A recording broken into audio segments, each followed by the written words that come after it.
Hello dear students, आज हम लोग यूपी पीसीएस जुडिशरी से रिलेटेड जो मेंस एग्जामिनेशन में जिस तरीके के क्वेश्चन पूछे जाते हैं और वो क्वेश्चन किस प्रकार से हमें एनसीईआरटी की किताबों से सीधा सीधा मिल सकते हैं, हमारे क्वेश्चन को लिखने का तरीका क्या होना चाहिए, इन सब पहलुओं पर चर्चा करेंगे।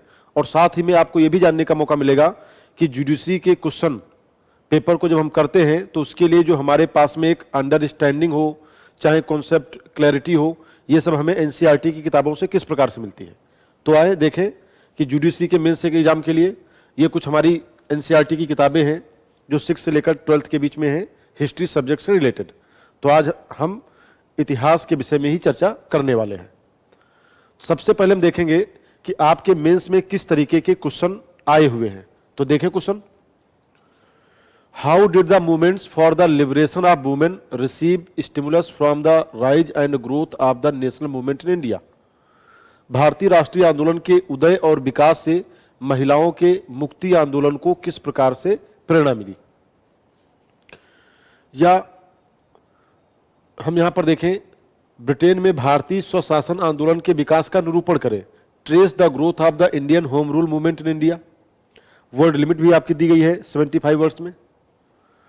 The main stay of Mahatma Gandhi movement was the rural India, elucidate. Mahatma Gandhi के आंदोलन का मुख्य आधार गरीब ग्रामीण भारत था, स्पष्ट कीजिए। या mention the major regulations enacted by the British rulers to the curb the freedom of press in India. अंग्रेज शासकों के द्वारा भारत में प्रेस की स्वतंत्रता पर अंकुश लगाने के लिए अधिनियमित प्रमुख विनियमों का उल्लेख कीजिए। ऐसे क्वेश्चन आपके दिए जाते हैं और साथ ही साथ में इनकी वर्ड लिमिट भी है। तो यहां पर हम देखेंगे कि राष्ट्रीय आंदोलन में पहले जहां पर महिलाओं को घरों में ही खाना बनाने तक ही सीमित रखा जाता था, और आगे चल करके जब आंदोलन होता है तो किस प्रकार से महिलाएं भी घर से बाहर निकलती हैं। चाहे वो हमारा बंगाल पार्टीशन के बाद में महिलाओं का पार्टिसिपेशन हो, या समाज के अलग अलग तबके के द्वारा जब शिक्षा की शुरुआत की गई, चाहे उसमें हम सावित्रीबाई फुले का भी जिक्र कर सकते हैं कि जो भारत की पहली महिला अध्यापिका थीं, किस प्रकार से सरोजिनी नायडू, एनी बेसेंट, अरुणा असफ अली, तमाम लोगों ने अलग अलग समय पर कब कब आंदोलन में अपनी भूमिका दिखाई।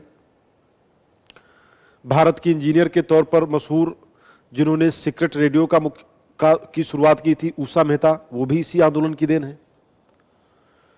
स्वशासन के अंतर्गत जब हम ब्रिटिश शासन के अंतर्गत कुछ कंडीशंस के साथ में अपनी आजादी को पाने की कोशिश करते हैं तो होता है स्वशासन। स्वशासन का जो थीम है, जो आइडिया है, किस तरीके से दयानंद सरस्वती की बातों से निकला, फिर आगे चल करके कांग्रेस पार्टी ने अपने 1906 के कलकत्ता सेशन में किस प्रकार से स्वराज को एक मुख्य मुद्दा बना दिया। बाल गंगाधर तिलक ने 1916 में इसी स्वराज को पाने के लिए होम रूल मूवमेंट चला दिया, स्वशासन को पाने के लिए। और आगे चल करके गांधी जी का जो नॉन कोऑपरेशन मूवमेंट था वो भी इसी स्वशासन को पाने की कोशिश कर रहा था। तो हम यहां पर देखेंगे कि किस तरीके से स्वशासन को लेकर के काम हो रहा था। ग्रामीण भारत के बारे में गांधी जी का मानना है कि भारत की आत्मा तो गांव में ही बसती है। गांव के छोटे मोटे झगड़े का समाधान यदि गांव में ही हो जाए तो लोगों को कोर्ट कचहरी के चक्कर नहीं लगाने पड़ेंगे। इसी क्रम में ग्राम पंचायतों के डेवलपमेंट को लेकर के गांधी जी बहुत ही सकारात्मक अप्रोच रखते थे कि कहीं ना कहीं जितना ज्यादा ग्राम पंचायतें बेहतर होंगी उतना ही गांव की समस्याएं दूर होंगी। और प्रेस की स्वतंत्रता को लेकर के अलग अलग समय पर कई कानून बनाए गए, चाहे वो वर्नाकुलर प्रेस एक्ट हो या लाइसेंसिंग एक्ट हो। इस तरीके से कई एक्ट लगाए गए और फिर उन एक्टों को किस प्रकार से, किन प्रदर्शनों के आधार पर, कुछ अधिकारियों के आधार पर हमने उस सेंसरशिप को कैसे दूर कराया, ये सारे क्वेश्चन हमारे प्रीवियस ईयर में पूछे जा चुके हैं। इसके अलावा मॉडर्न हिस्ट्री के अंतर्गत एक और महत्वपूर्ण टॉपिक है पुनर्जागरण। What is the meaning of renaissance, which duration of history is called period of renaissance. इतिहास के किस कालखंड को पुनर्जागरण कहा जाता है या पुनर्जागरण का तात्पर्य क्या है। तो रिनेसा को हम कहते हैं री अवेकनिंग, फिर से जागना, फिर से जागृत होना।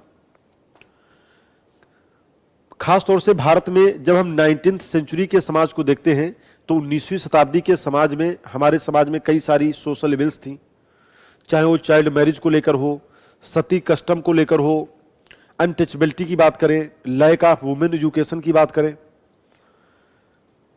बैन ऑन विडो रिमैरिज, इस तरीके के जो हमारे सोशल इविल्स थे, उन सोशल इविल्स को दूर करने के लिए 19वीं सेंचुरी में जब हमारे यहाँ पर मॉडर्न एजुकेशन का प्रचार प्रसार हुआ और जब लोगों ने मॉडर्न एजुकेशन को अपनाया, तो उसके बाद में जब लॉजिक तर्क की डेवलपमेंट की बात आई, तभी चल करके राजा राम मोहन राय जैसे लोग थे, उन्होंने सोचा कि हमें समाज सुधार करने के लिए प्रयास करना होगा।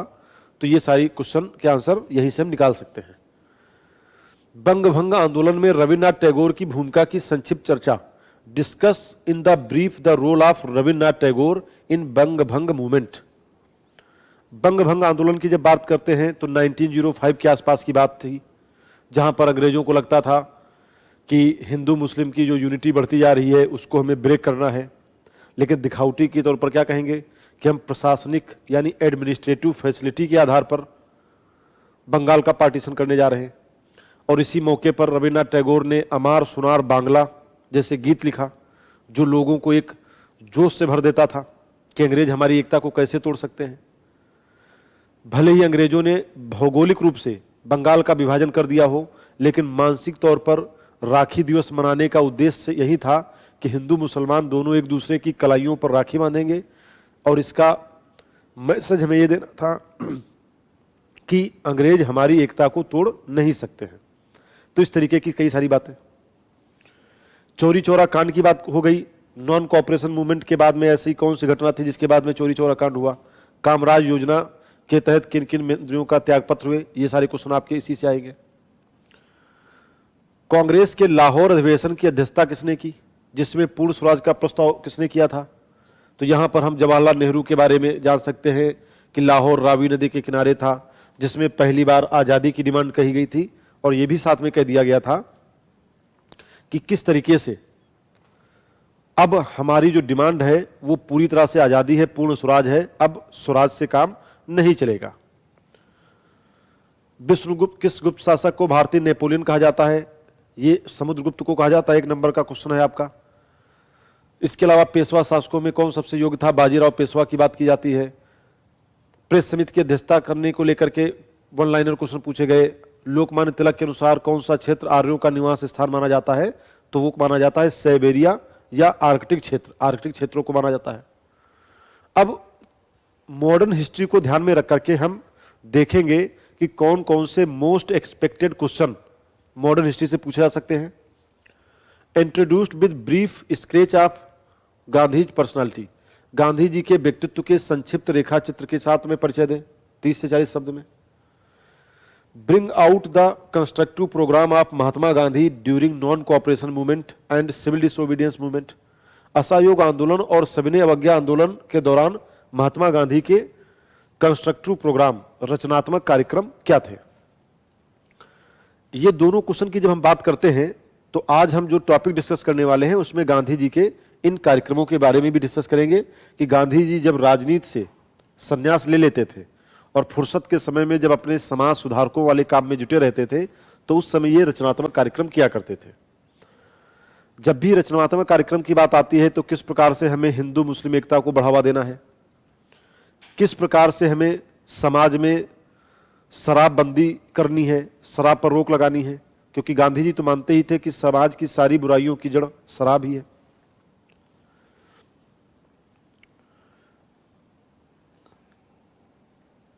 और ये आपका द ग्रेट बाथ से जुड़ा हुआ एंशिएंट हिस्ट्री का क्वेश्चन है। आज जो हम शुरू करने वाले हैं वो शुरू करने वाले हैं गांधी जी के बारे में। Quick revision modern, quick revision module, यानी गांधी जी के बारे में हमें आज डिस्कशन करना है कि गांधी जी क्या थे, कैसे थे। तो आइए, गांधी जी दिखाई दे रहे होंगे, इनका जो ये चरखा है वो भी हमारी स्वतंत्रता का प्रतीक है। तो अब गांधी जी को ही शुरू करते हैं।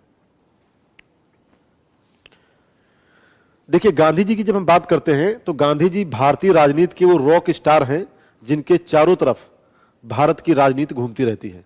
राजनीति का केंद्र बिंदु गांधी जी है। हो सकता है कि कोई व्यक्ति गांधी जी से सहमत हो, असहमत हो, लेकिन गांधी जी को इग्नोर नहीं किया जा सकता है। इस तरीके की शख्सियत गांधी जी थे। कहते हैं कि शताब्दियों में ऐसा कोई करिश्माई नेता होता है जिसके पीछे एक आवाज पर पूरा देश घर से निकल करके रोड पर आ जाता है, वो महात्मा गांधी थे। तो ये बहुत ही करिश्माई व्यक्तित्व के थे। तो सबसे पहले बात करते हैं गांधी जी की। गांधी जी का जन्म 2 अक्टूबर 1869 को पोरबंदर गुजरात में हुआ था। गांधी जी का जन्म गुजरात में हुआ था। जब गांधी जी का जन्म गुजरात में हुआ था तो उस समय के हिसाब से देखा जाए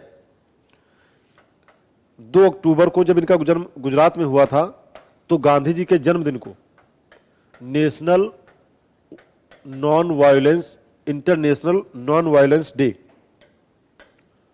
गांधी जी के बर्थडे को यूनाइटेड नेशंस के द्वारा इंटरनेशनल नॉन वायलेंस डे, अंतर्राष्ट्रीय अहिंसा दिवस के रूप में यूनाइटेड नेशंस के द्वारा सेलिब्रेट किया जाता है 2 अक्टूबर को। और आज भी गांधी जी के विचार बहुत ही ज्यादा प्रासंगिक हैं। गांधी जी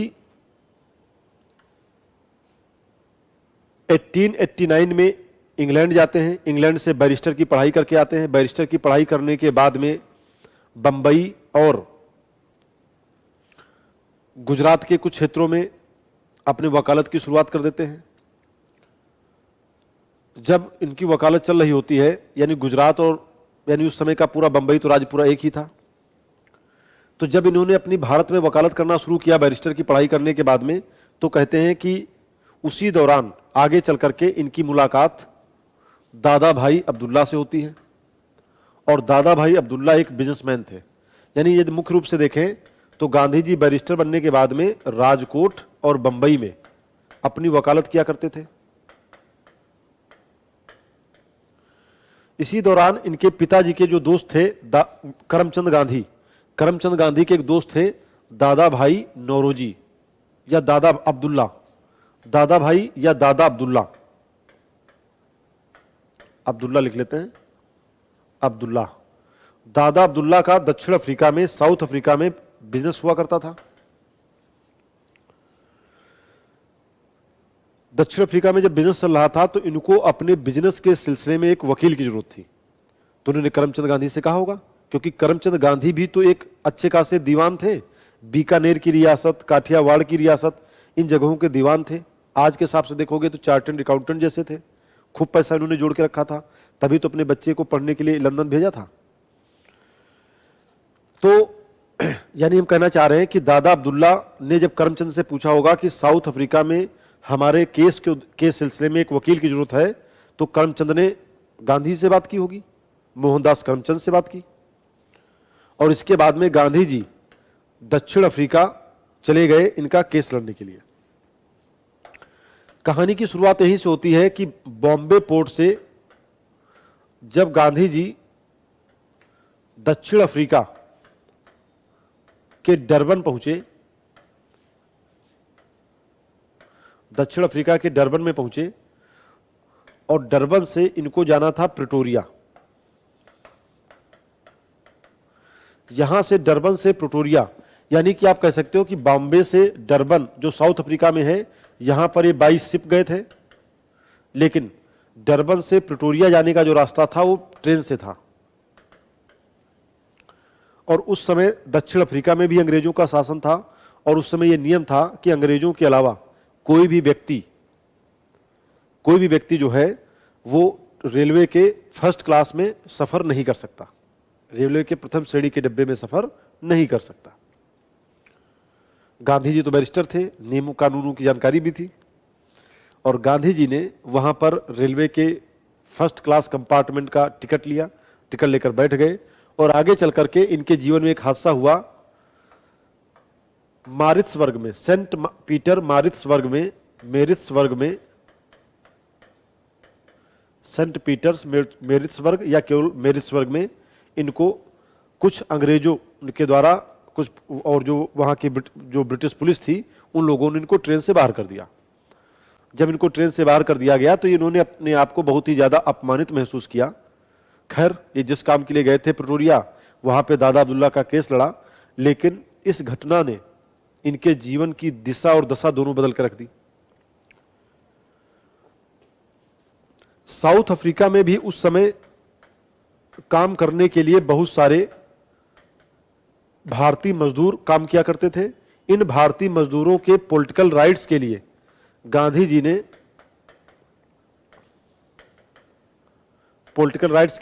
जी ने एक नया संगठन बनाया जिसका नाम था Natal Indian Congress. Natal Indian Congress कब बनाया गया? 1894 में। Natal Indian Congress Natal Indian Congress जो बनाया गया, ये कहीं ना कहीं भारत में जो इंडियन नेशनल कांग्रेस बनी थी उसी से प्रभावित होकर ये बनाया गई। और जब इस संगठन के द्वारा इसके मेंबर की बात आई तो उस समय दक्षिण अफ्रीका के जो भी भारतीय मजदूर थे वो धीरे धीरे आकर के इस पार्टी से जुड़ने लगे। दक्षिण अफ्रीका में रहकर के अपनी पार्टी के प्रचार प्रसार के लिए और अपनी आइडियोलॉजी के प्रचार प्रसार के लिए गांधी जी ने इंडियन ओपिनियन न्यूज़पेपर की शुरुआत की। और आगे चल करके जो दक्षिण अफ्रीका में रहने वाले भारतीय मजदूर थे, इनके लिए इन्होंने रजिस्ट्रेशन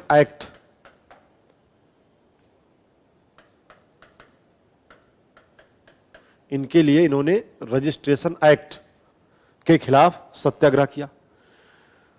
रजिस्ट्रेशन एक्ट के खिलाफ गांधी जी ने सत्याग्रह किया था, 1906 में सत्याग्रह किया। और इसी सत्याग्रह के दौरान में गांधी जी को जेल भी जाना पड़ा। और इस प्रकार से गांधी जी साउथ अफ्रीका के जोहानिसबर्ग में पहली बार जेल गए थे। जब भी हम सत्याग्रह की बात करते हैं तो गांधी जी के सत्याग्रह के दो एसेंशियल एलिमेंट हैं। एक है नॉन वायलेंस और दूसरा है ट्रुथ, सत्य और अहिंसा। सत्य और अहिंसा ये सत्याग्रह के दो मुख्य एलिमेंट हैं, मेन एलिमेंट हैं। नॉन वायलेंस का मतलब क्या है? अहिंसा। सत्य के लिए हम लड़ाई लड़े, ट्रुथ के लिए लड़ाई लड़े, फाइट फॉर ट्रुथ, सत्य के लिए लड़ाई लड़े और लड़ने का तरीका हमारा नॉन वायलेंस पर आधारित हो, इसे कहते हैं सत्याग्रह।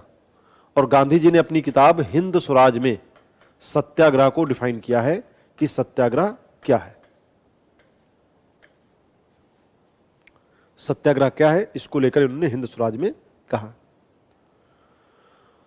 आगे चलकर कह सकते हो कि गांधी जी अफ्रीका में लगभग 22 साल तक रुके। 22 साल तक कैसे रुके कि 1893 में ये गए थे और 1915 में, जनवरी 1915 में भारत लौट कर आए। इन्होंने अपने जीवन के लगभग 22 साल, 14 तक रुके थे, 15 7 22 यानी 22 वर्ष ये दक्षिण अफ्रीका में रुके और दक्षिण अफ्रीका से लौटकर भारत में आ गए। अब हम यहां से शुरुआत करेंगे कि गांधी जी दक्षिण अफ्रीका से भारत जब लौट कर आए तो कब आए थे?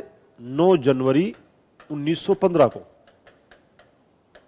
और जब 9 जनवरी 1915 को गांधी जी लौट कर आए तो इसी हिस्टोरिकल लैंडमार्क को सेलिब्रेट करने के लिए भारत सरकार के द्वारा 2003 से इसे प्रवासी भारतीय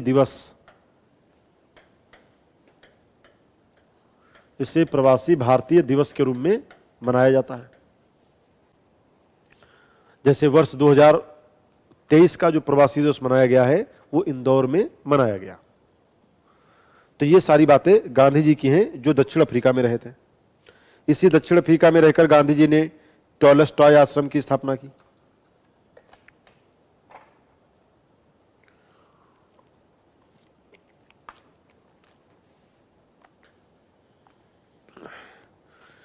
जब ये भारत में आए तो भारत में गोपाल कृष्ण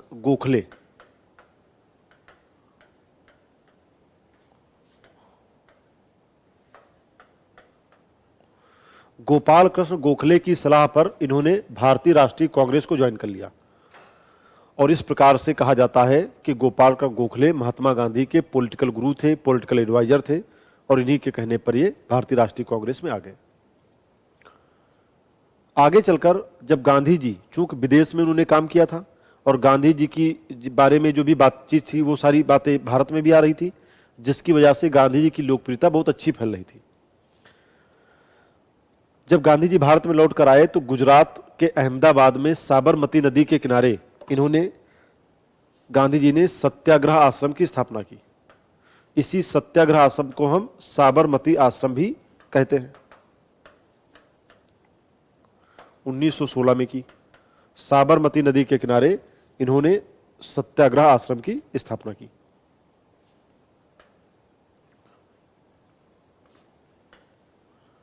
आगे चलकर यदि हम देखें तो गांधी जी के जीवन में जो सबसे बड़ा मूवमेंट, या आप कह सकते हो कि भारत में इनके जो राजनीतिक प्रयोग की शुरुआत हुई वो हुआ 1916 के चंपारण सत्याग्रह से। लेकिन चंपारण सत्याग्रह के पहले की कहानी क्या होती है कि लखनऊ सेशन, लखनऊ अधिवेशन 1916 में हुआ। इस 1916 के लखनऊ अधिवेशन की खास बात क्या है कि 1907 में 1907 में कांग्रेस के भीतर मॉडरेट और एक्सट्रीमिस्ट, नरम दल और गरम दल के बीच में एक टकराव हुआ था, जिसकी वजह से सूरत में कांग्रेस पार्टी मॉडरेट और एक्सट्रीमिस्ट में टूट गई थी और दोनों ये पार्टियां फिर से लखनऊ सम्मेलन में एक हो गई। इसीलिए इसे हम लखनऊ पैक्ट के नाम से जानते हैं। और दूसरा, भारतीय मुस्लिम लीग पार्टी और कांग्रेस दोनों का एक ज्वाइंट सेशन, ज्वाइंट सम्मेलन लखनऊ में हुआ था, इसीलिए इसे कांग्रेस लीग पैक्ट के नाम से जानते हैं। लेकिन यहां पर हम गांधी के नजरिए से देखें तो 1916 के लखनऊ सेशन में जब गांधी जी ने भाग लिया था कांग्रेस के सेशन में, तो यहीं पर गांधी जी की मुलाकात राजकुमार शुक्ला से हुई। और राजकुमार शुक्ल जो हैं ये चंपारण के एक किसान नेता थे, चंपारण के एक पीजेंट लीडर थे, चंपारण के एक किसान नेता थे। इन्होंने गांधी जी को चंपारण के किसानों की समस्याएं बताई और कहा कि आप ये चंपारण में आ जाते हैं तो किसान भी खुश हो जाएगा और किसानों की समस्या भी दूर हो जाएगी। और हमें पूरा विश्वास है कि जैसे आपने साउथ अफ्रीका के भारतीय मजदूरों के हितों में खड़े होकर के आपने आवाज उठाई, आप जेल में भी गए, तो इस बात की पूरी पूरी संभावना है कि चंपारण के किसानों की समस्या दूर हो सकती है। तो गांधी जी ने कमिटमेंट कर दिया कि ठीक है, हम आते हैं चंपारण।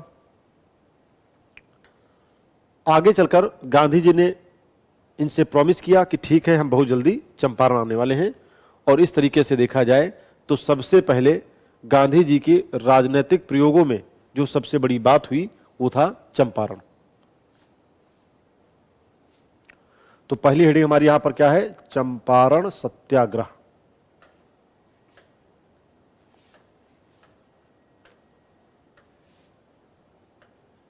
चंपारण सत्याग्रह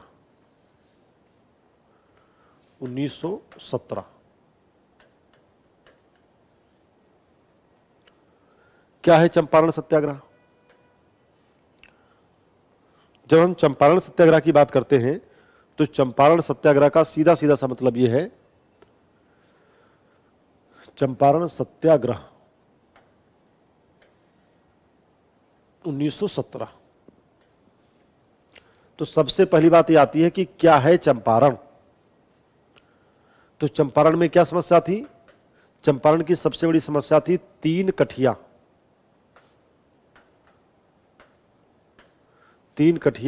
सिस्टम।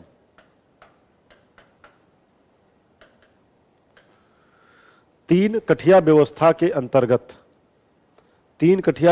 अंतर्गत कहा जाता है कि चंपारण में प्रशासन के द्वारा एक आदेश दिया गया था कि जमीन के 3/20 भाग पर इंडिगो क्रॉपिंग यानी नील की खेती करना।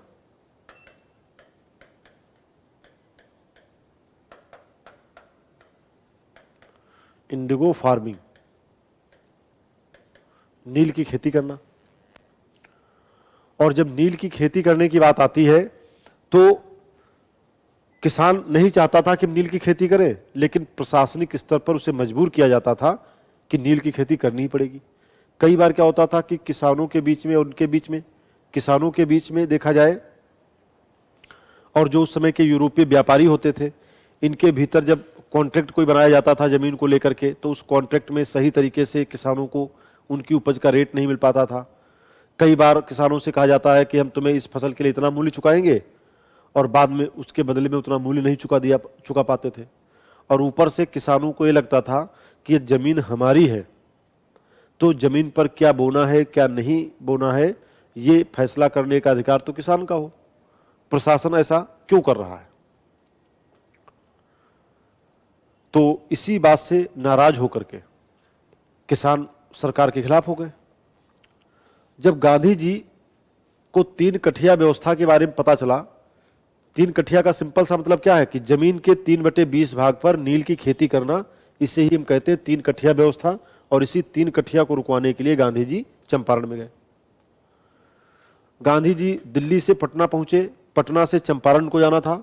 तो चंपारण में जाते समय गांधी जी के जो प्रमुख सहयोगी थे, उनमें डॉक्टर राजेंद्र प्रसाद,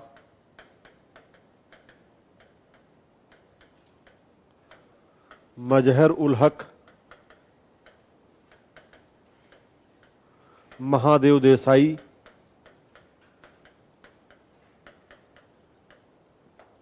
जेबी कृपलानी,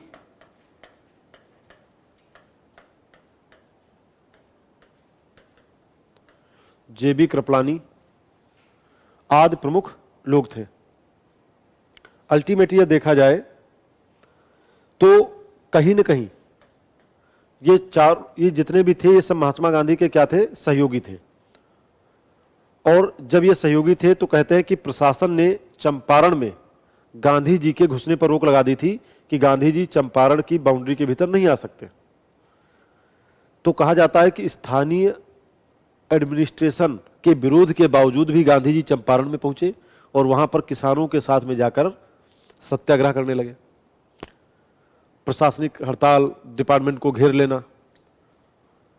आगे चल करके प्रशासन ने किसानों की समस्याओं की जांच करने के लिए एक कमेटी के गठन का प्रयास किया। कहा कि हम एक कमेटी बनाएंगे, आप परेशान ना हो। और जब कमेटी बनाई गई तो इस कमेटी का एक मेंबर गांधी जी को भी बनाया गया। गांधी जी कमेटी के बाकी मेंबर्स को यह समझाने में सफल रहे कि किसानों की जमीन पर किसानों का हक है, किसानों की जमीन पर किसानों की मर्जी होनी चाहिए कि उनको कौन सी फसल बोनी है, कौन सी नहीं बोनी है। इसके लिए किसानों को मजबूर ना किया जाए। और कुल मिलाकर कहते हैं कि गांधी जी का यह पहला राजनीतिक प्रयोग था भारत में, और पहले ही राजनीतिक प्रयोग में गांधी जी सफल हुए। गांधी जी ने चंपारण के किसानों के लिए जो कुछ भी किया, इसी को ध्यान में रखकर रविन्द्रनाथ टैगोर ने गांधी जी की प्रशंसा करते हुए गांधी जी को महात्मा यानी ग्रेट सोल, महान आत्मा की उपाधि दी थी। तो कई बार आता है कि गांधी जी को महात्मा क्यों कहा जाता है, क्योंकि गांधी जी एक ऐसी महान आत्मा है जो किसानों के लिए प्रशासन से भी उलझने के लिए तैयार हो गए, और यह नाम इन्हें रविन्द्रनाथ टैगोर के द्वारा दिया गया था। हालांकि यदि हम गांधी जी की बात करें तो गांधी जी को अन्य और भी कई उपाधियां मिली हुई थी। जैसे आपको बता दें कि गांधी जी को बापू भी कहा जाता है। गांधी जी के अलग अलग नाम थे। गांधी जी को बापू नाम दिया था जवाहरलाल नेहरू ने गांधी जी को बापू कहा था। गांधी जी को मैजिशियन, जादूगर भी कहा जाता है, और ये जादूगर नाम दिया था शेख मुजीब ने। शेख मुजीब जो बांग्लादेश के फाउंडर भी हैं, बांग्लादेश के संस्थापक हैं।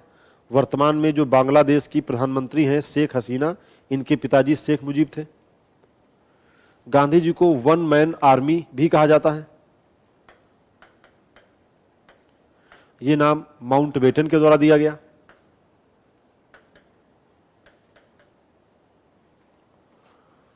और गांधी जी को फादर ऑफ नेशन, राष्ट्रपिता,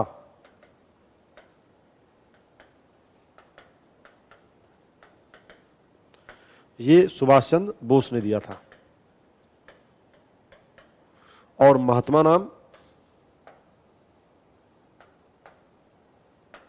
रविंद्रनाथ टैगोर के द्वारा।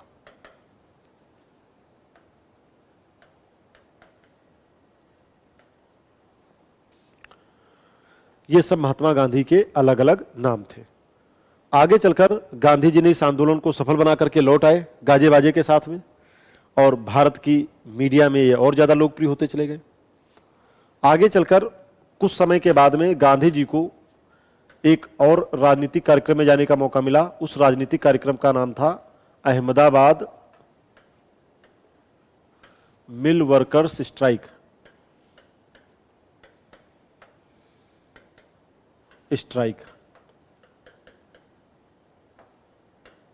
Ahmedabad mill worker strike. ये है घटना फरवरी 1918 की।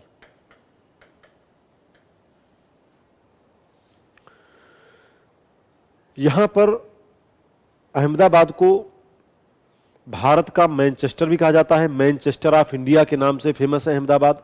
यहां पर सूती कपड़े के बड़े बड़े कारखाने भी हैं।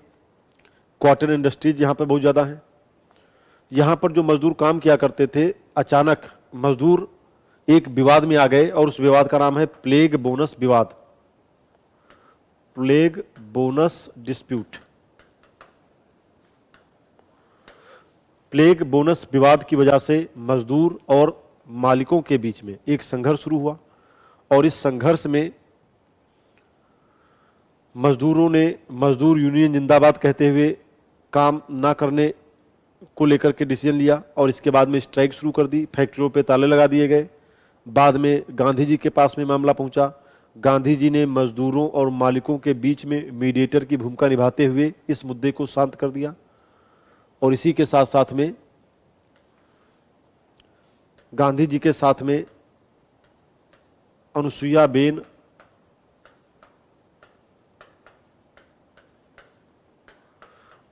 गांधी जी के साथ में अनुसुईया बेन इनकी प्रमुख सहयोगी थी।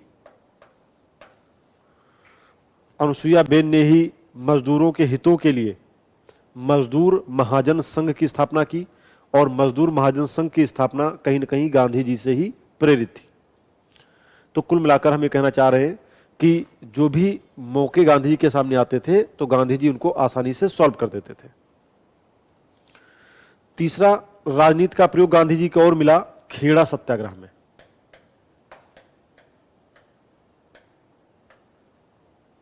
खेड़ा सत्याग्रह,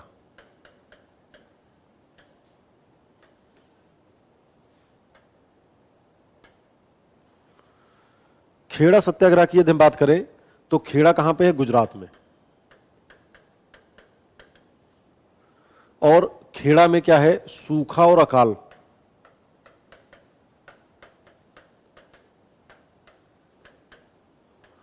ड्रॉट एंड फेमाइंस।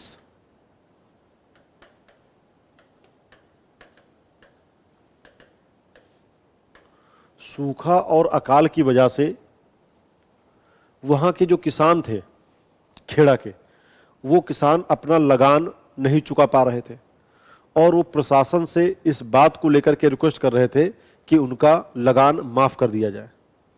लेकिन प्रशासनिक अधिकारियों के द्वारा किसानों की इस मांग पर ध्यान नहीं दिया जा रहा था, जिससे नाराज होकर के उन किसानों ने गांधी जी को बुलाया और कहा हमारा नेतृत्व करें। गांधी जी के नेतृत्व में किसानों ने अहिंसक होकर के एक रैली निकाली, प्रशासन पर दबाव बनाया। गांधी जी के साथ में गुजरात किसान सभा के नेता नरहरि पारिख भी इसमें शामिल हुए थे, और आगे चलकर प्रशासन ने एक आदेश दिया, और उस आदेश के आधार पर यह कहा गया कि जो भी बड़े किसान हैं लगान चुका सकते हैं, उनसे लगान लिया जाएगा। छोटे और जो मध्यम किसान हैं, उन मध्यम किसानों से टैक्स नहीं लिया जाएगा। और इस तरीके से हम कह सकते हैं कि गांधी जी के नेतृत्व में चाहे चंपारण हो, अहमदाबाद मिल वर्कर्स स्ट्राइक हो और खेड़ा, ये तीनों गांधी जी के आंदोलन सफल रहे, और इन तीनों आंदोलन की सफलता ने गांधी जी को पूरे भारत में लोकप्रिय बना दिया, जन जन के नेता के तौर पर स्थापित कर दिया। शुरुआत में ये तीनों क्षेत्रीय स्तर के आंदोलन थे। यानी यहां पर खेड़ा सत्याग्रह में गांधी जी के सहयोगी क्या हैं? नरहरि पारिख, विट्ठल भाई पटेल,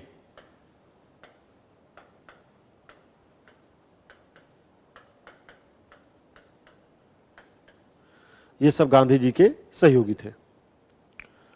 अब इन तीनों आंदोलनों के बाद में गांधी जी ने समाज सुधार करने के लिए अपने रचनात्मक कार्यक्रम, जिसका जिक्र हमने शुरुआत में आपके क्वेश्चन में किया था, रचनात्मक कार्यक्रम,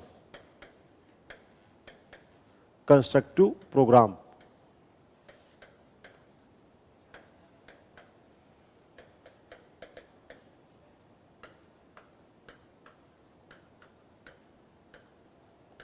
कंस्ट्रक्टिव प्रोग्राम, गांधी जी के कौन कौन से कंस्ट्रक्टिव प्रोग्राम हैं? तो देखें,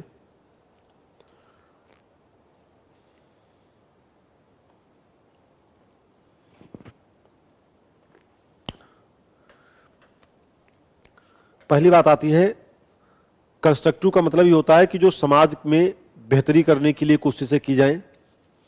गांधी जी का मानना था कि राजनीति अपनी जगह पर है, लेकिन समाज सेवा भी जरूरी है। और इसी समाज सेवा को ध्यान में रखते हुए गांधी जी ने क्या किया? सबसे पहले हिंदू मुस्लिम एकता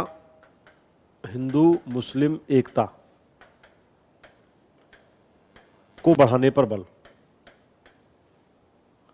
हिंदू मुस्लिम एकता को बढ़ाने पर बल, यानी हमें इस बात पर इंफेसिस करना होगा कि किस तरीके से हिंदू मुस्लिम यूनिटी बढ़े, यानी emphasis on Hindu Muslim unity, Hindu Muslim एकता को बढ़ावा देना। दूसरा है खादी का प्रचार प्रसार, वस्त्रों के तौर पर जब देखा जाए तो हमें खादी का एडवर्टाइज करना होगा, चरखे का एडवर्टाइज करना होगा, ताकि हमारे यहाँ के लोग ब्रिटेन में बने हुए कपड़े ना पहने बल्कि यहाँ के कपड़े पहने। तीसरा, महिलाओं की शिक्षा का समर्थन, की शिक्षा पर जोर, एम्फेसिस ऑन वुमेन एजुकेशन।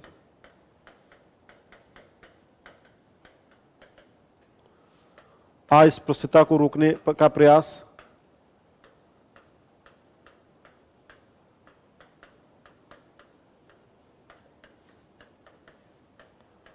अस्पृश्यता को रोकने का प्रयास। और पांचवा है शराबबंदी का समर्थन।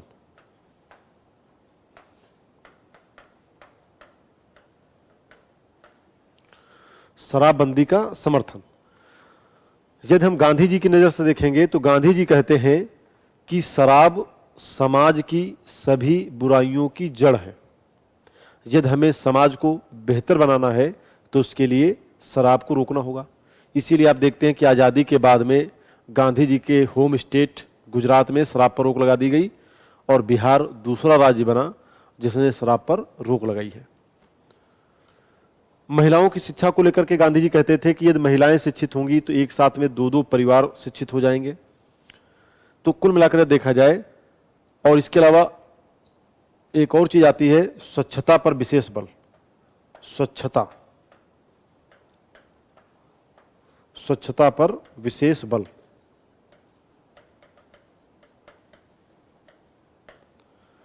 तो हम कह सकते हैं, इसीलिए आपने देखा होगा कि आजकल जो कैंपेन हम चला रहे हैं स्वच्छ भारत मिशन, तो स्वच्छ भारत मिशन के कैंपेन पर गांधी जी का ही चश्मा हमें दिखाई देता है, क्योंकि गांधी जी स्वच्छता के सबसे बड़े समर्थक में से एक थे। तो ये गांधी जी के क्या हैं? कंस्ट्रक्टिव प्रोग्राम है, ये गांधी जी के रचनात्मक कार्यक्रम है। जब भी गांधी जी को फुर्सत मिलती है तो गांधी जी इनको करते हैं। यहां तक की बातें क्लियर हैं?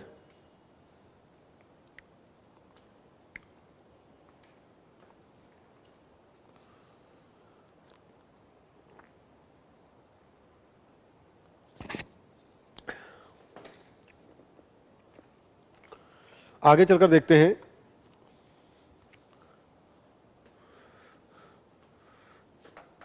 Non cooperation movement.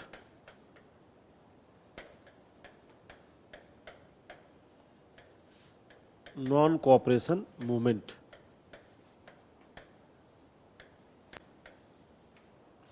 असहयोग आंदोलन।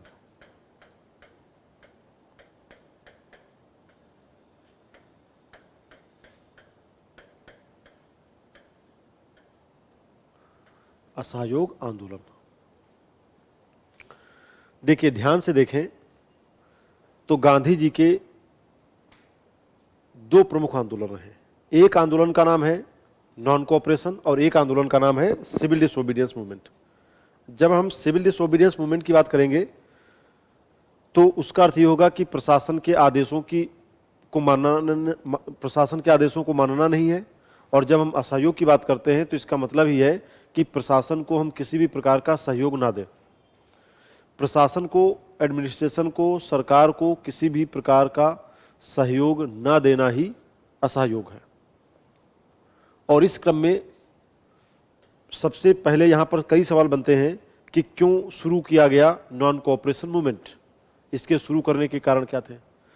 जब शुरू किया गया तो शुरू करने के दौरान में कौन कौन से प्रोग्राम इसमें ऐड किए गए। तीसरी बात आती है कि इसमें किन किन लोगों ने पार्टिसिपेट किया। चौथी बात आती है कि क्या ये सफल हुआ आंदोलन या असफल हुआ। पांचवी बात, ऐसी कौन सी परिस्थितियां थीं जिसके कारण गांधी जी ने इस आंदोलन को समाप्त कर दिया। चौरा चोरी कांड क्या है और उसके बाद के हालात क्या हैं। तो ये सारी बातें हमें इससे पढ़नी है, इस पॉइंट ऑफ व्यू से। तो क्यों शुरू किया गया, क्यों शुरू किया गया, क्यों शुरू किया गया, इसको लेकर दो बातें आती हैं। पहला क्या है, जलियांवाला बाग हत्याकांड के विरोध में।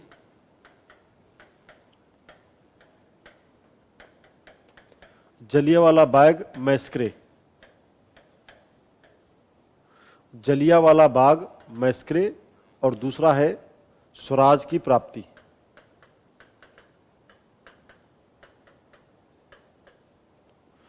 Jallianwala Bagh massacre and to attain the swaraj, ये दो प्रमुख कारण हैं जिसकी वजह से आंदोलन शुरू किया गया।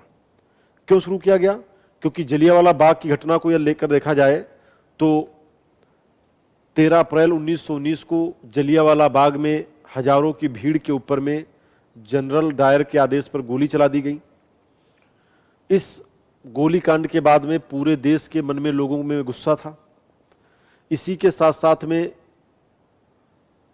भारतीय कांग्रेस का एक बहुत पुराना एजेंडा था स्वराज, सेल्फ रूल, उसको लेकर के 1906 में पहली बार कांग्रेस के अधिवेशन में इसकी मांग की गई थी।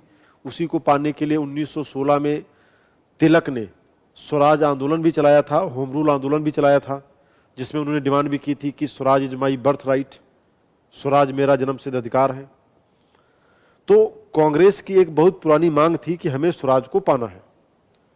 अब स्वराज तो अंग्रेज दे नहीं रहे, क्योंकि अंग्रेजों को लगता है, अंग्रेज तो यही चाहते हैं कि आपस में लड़ते रहे, डिवाइड एंड रूल का पॉलिसी लेकर वो चल रहे थे। तो कांग्रेस की एक पुरानी डिमांड में से स्वराज की डिमांड है, और इस स्वराज की डिमांड को यदि आज तक कोई पूरा नहीं कर पाया और गांधी जी इसको पूरा कर ले जाएंगे तो गांधी जी का महत्व और बढ़ेगा, लोकप्रियता और बढ़ेगी। और इसी समय की बात है कि 1 अगस्त 1920 को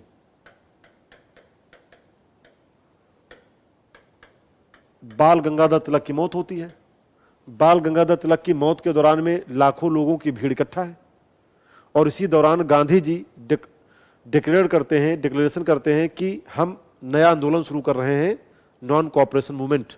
और इस नॉन कोऑपरेशन मूवमेंट के तहत यदि हम स्वराज का अधिकार पा जाते हैं तो यही तिलक के लिए एक श्रद्धांजलि भी होगी।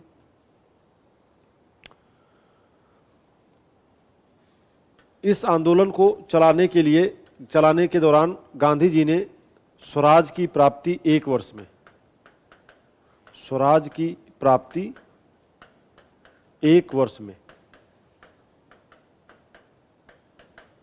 का नारा भी दिया। स्वराज की प्राप्ति 1 वर्ष में, कि 1 साल के भीतर भीतर हमें स्वराज मिल जाएगा। आंदोलन को चलाने के लिए पैसे की व्यवस्था कहां से हो, तो आंदोलन को चलाने के लिए तिलक स्वराज फंड,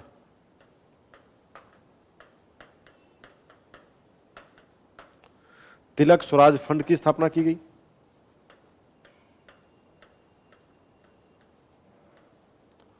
और तिलक स्वराज फंड की स्थापना के आधार पर कहते हैं कि 3 महीने के भीतर में, उस जमाने में 1 करोड़ रुपए जमा हो गए थे इस आंदोलन को चलाने के लिए।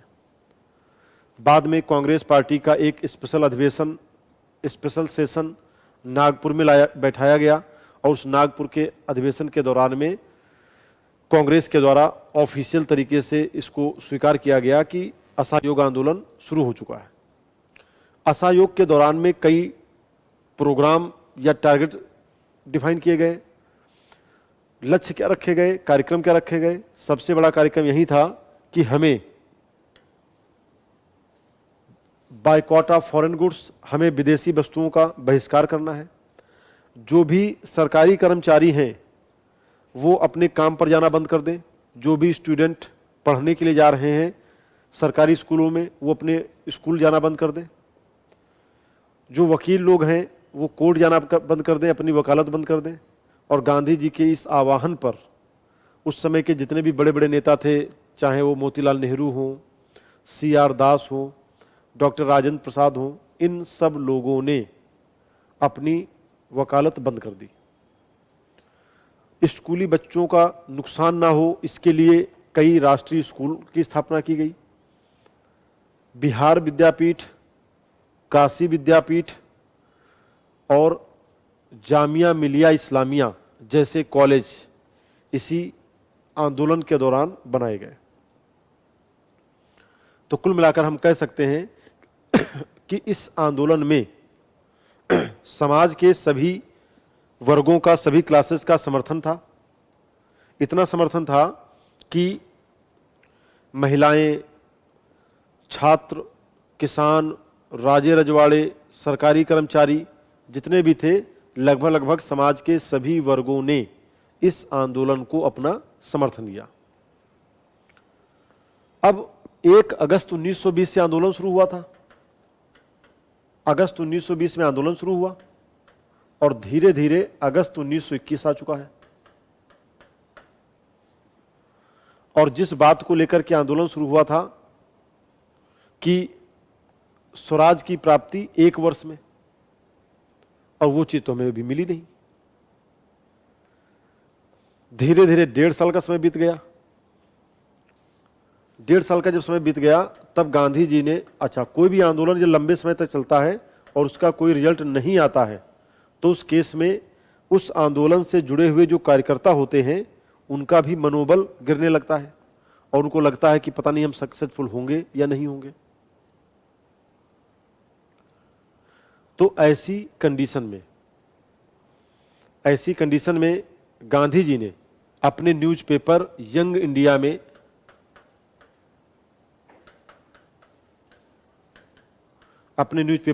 में गांधी जी ने एक आर्टिकल लिखा और कहा कि अगर उन्हें 7 दिनों के भीतर स्वराज का अधिकार ना दिया गया तो हम नॉन कोऑपरेशन के साथ साथ में सिविल डिसओबीडियंस की भी शुरुआत कर देंगे।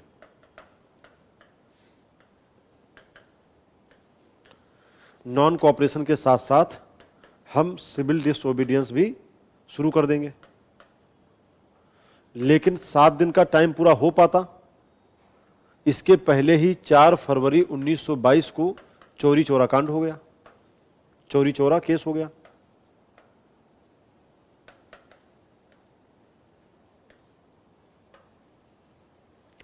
चौरी चौरा केस हो गया। इस चौरी चौरा केस का क्या मतलब है? उत्तर प्रदेश के गोरखपुर जिले में चौरा चौरी के पास, पुलिस थाने के पास से एक भीड़ निकल रही थी जुलूस लेकर। बहुत ही शांतिपूर्वक जुलूस निकल रहा था। अचानक किसी पुलिसकर्मी ने गोली चला दी और उसमें एक सत्याग्रही मारा गया। उस सत्याग्रही के मरने के बाद तुरंत पुलिस ने वहां पर क्या किया कि जो भीड़ थी, भीड़ को गुस्सा गया और जब भीड़ को गुस्सा गया तो भीड़ ने पुलिस वालों को दौड़ाया। पुलिस वाले भाग करके थाने में घुस गए। बाद में भीड़ ने एक SHO सहित 22 लोगों को जला दिया और बाद में इसी घटना को हमने नाम दिया चौरी चौरा केस या चौरी चौरा ट्रेजेडी। वो अलग बात है कि इस घटना के बाद में पुलिस ने भी कार्रवाई की थी, जिसमें काफ़ी लोगों को फांसी भी दी गई, काला पानी की सजा दी गई। इस घटना के 100 साल पूरा होने पर, इस घटना के 100 साल पूरा होने पर 4 फरवरी 1922 को भारत सरकार ने जो चौरी चौरा के कांड में मारे गए लोग थे उनके परिवार वालों को फ्रीडम फाइटर का दर्जा दिया। कई किताबों में ये घटना 5 फरवरी को लगती है, लेकिन ऑफिशियल रूप से अब इसे गवर्नमेंट ऑफ इंडिया ने 4 फरवरी की घटना ही माना है और इस घटना पर डाक टिकट भी जारी किए गए हैं। अब गांधी जी ने कहा कि चूंकि हमारा आंदोलन हिंसा पर आधारित है, चूंकि हमारा आंदोलन अहिंसा पर आधारित है, नॉन वायलेंस पर आधारित है, और चौरी चौरा में हिंसा हो चुकी है, इसीलिए हम अपने इस आंदोलन को समाप्त करेंगे। और यह कहकर के गांधी जी ने 12 फरवरी को इस आंदोलन को समाप्त कर दिया। यानी कि 1 अगस्त 1920 से आंदोलन शुरू हुआ और 12 फरवरी 1922 को समाप्त हो गया। हालांकि जब गांधी जी आंदोलन को समाप्त कर रहे थे तो उस समय कई कांग्रेसी नेताओं ने इसका विरोध भी किया था। जैसे सुभाष चंद्र बोस का कहना था कि यदि गांधी जी अचानक आंदोलन को वापस कर देते हैं, जब पूरे देश के युवा आपके साथ में चल रहे हैं और अचानक आपने किसी एक घटना को बेस बनाकर आंदोलन को समाप्त कर दिया, तो यह एक प्रकार का राष्ट्रीय संकट है, यह एक प्रकार का राष्ट्रीय संकट है। तो गांधी जी थे, गांधी जी ने जो निर्णय ले लिया सो ले लिया। आगे चलकर मोतीलाल नेहरू ने कहा कि यदि कश्मीर के किसी एक गांव ने कोई पाप किया है तो उसकी सजा कन्याकुमारी के गांव को क्यों मिल रही। यानी जब पूरे देश में आंदोलन चल रहा है तो इस पूरे देश के आंदोलन में किसी एक घटना को बेस बनाकर आंदोलन को समाप्त करना सही नहीं है। लेकिन गांधी जी का मानना था कि हम अपने सिद्धांतों के साथ कोई समझौता नहीं करेंगे, और इसी के साथ साथ में गांधी जी ने इस आंदोलन को समाप्त कर दिया। आंदोलन को समाप्त करने के बाद में गांधी जी को 6 साल के लिए जेल हो गई, लेकिन जेल में इनके खराब स्वास्थ्य को देखते हुए इन्हें जेल से 2 साल के बाद रिहा कर दिया गया। और इसके आगे चलकर गांधी जी 1924 में बेलगांव अधिवेशन में, कर्नाटक के बेलगांव में कांग्रेस का जो सेशन हुआ था उसमें गांधी जी अध्यक्ष चुने गए।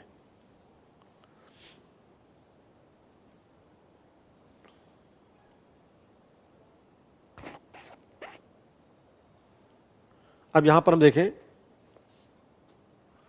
यहां पे कुछ डेट आपकी लिखी थी।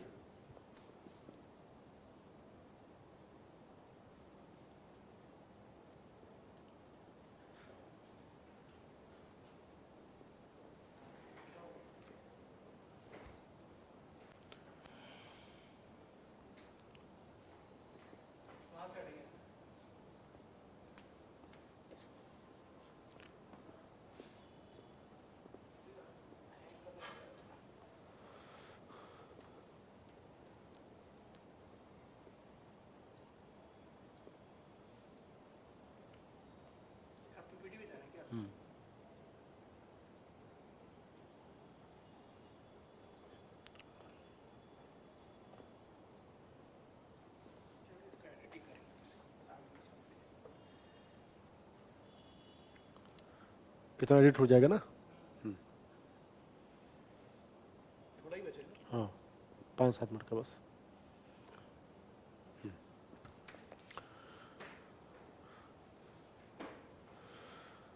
अब हम लोग एक बार फिर से देख लेते हैं कुछ टाइमलाइन, जो आपके लिए भी दोबारा ये हो जाएगा कि एक बार हमने डिस्कस कर दिया, टाइमलाइन भी देख सकते हैं।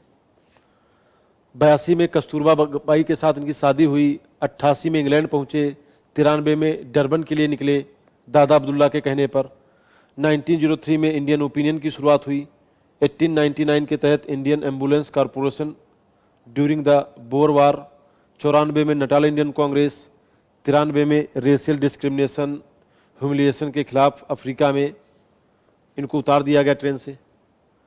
इसके बाद में 4 फिनिक्स आश्रम की स्थापना। 6 में ब्रह्मचर्य की शपथ की लेकर बात हुई। सत्याग्रह को लेकर के एक आंदोलन शुरू किया। 1909 में हिंद स्वराज की स्थापना की। 9 जनवरी 1915 को भारत लौट कर आए। 1915 में इनको ही केसर हिंद से अवार्ड दिया गया। गोपाल चंद गोखले इनके पॉलिटिकल मेंटर बन जाते हैं। 1910 में टॉलस्टॉय फार्म की स्थापना हुई। इसके बाद में साबरमती आश्रम 1917 में, चंपारण सत्याग्रह, अहमदाबाद मिल स्ट्राइक 18 में, खेड़ा सत्याग्रह, और इसके बाद में 1920 में असहयोग आंदोलन की शुरुआत होती है। जलियांवाला बाग हत्याकांड 1919 का है। तो इस तरीके से ये आपके अलग अलग गांधी जी की यात्रा में कई सारे मोड़ आते हैं। ओवरऑल ये देखा जाए तो गांधी जी अपने आप में बहुत ही डायनेमिक पर्सनैलिटी के व्यक्ति हैं। इन गांधी जी के विचार आज भी प्रासंगिक हैं, चाहे इन्होंने प्रकृति के संदर्भ में दिया हो कि प्रकृति हमारी सभी जरूरतों को पूरा कर सकती है लेकिन हमारे लालच को नहीं। गांव को मजबूत करने के लिए ग्राम पंचायतों का विचार लेकर आए। पूंजीपतियों के संदर्भ में इन्होंने ट्रस्टीशिप का सिद्धांत दिया था कि पूंजीपति को ये लगना चाहिए कि उनके पास में जो धन है वो समाज के एक धरोहर के तौर पर है, इसीलिए उस पैसे का इस्तेमाल कुछ समाज सुधार के लिए भी करना चाहिए। तो इस प्रकार गांधी जी ने अपना योगदान दिया। तो जुडिशरी के मेंस के हिसाब से यदि आपको घटनाएं इस तरीके से पता है कि कोई घटना हुई तो क्यों हुई, कैसे हुई, उस घटना का इम्पैक्ट क्या हुआ, तो इससे आपके मेंस के क्वेश्चन लिखने में आसानी रहती है। तो आज की क्लास हम लोग यहीं पर समाप्त करेंगे और मिलेंगे फिर से किसी नेक्स्ट क्लास में। Thank you.